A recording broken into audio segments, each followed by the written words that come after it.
Good morning! Morning ko ngayon dito sa hospital.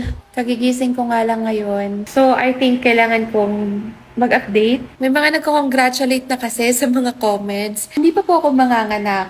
Although gusto nang lumabas talaga ni baby, pero hindi pa pwede dahil preterm pa po siya or premature. So, kagabi nga po kaya ako na-admit dahil nagpe-preterm labor na ako. Bigla na lang ako nakaramdam ng contractions and continuous at nagpa-progress yung sakit niya.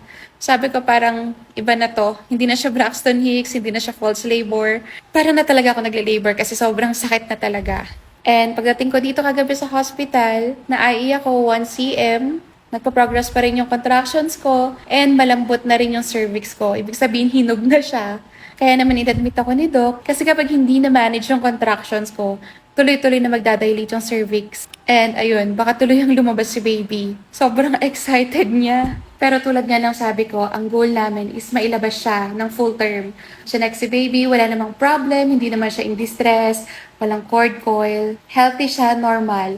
Kaya naman pinipilit ng OB ko na paabutin siya ng full term. After 2 weeks, anytime pwede na siyang lumabas doon. Pero ngayon, hindi pa po pwede. And ayun, whole day pa rin ako monitor sa CTG. Thank you sa mga concerns sa mga nakakita sa akin kahapon. Pero hindi pa ako manganganak.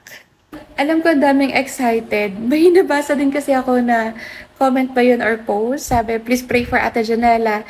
Nakita namin siyang sinugod sa hospital. Mukhang manganganak na. Siguro nakita yung pagpunta ko sa hospital na namimilipit niya ako sa sakit. Ang tagal din ako minonitor sa DR talaga.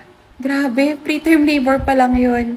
1 cm pa lang akong dilated. Masakit na talaga siya. What if nag-progress pa, 'di ba? For sure, mas masakit pa yon. Sabi ko, ganito pala mga anak. Ang sakit. Dito nga pala ako na-admit sa SLU Hospital Medical Center. So, eto yung buong room.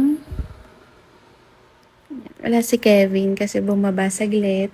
And dito rin po ako manganganak. Sabi ni Doc, at least 2 weeks pa.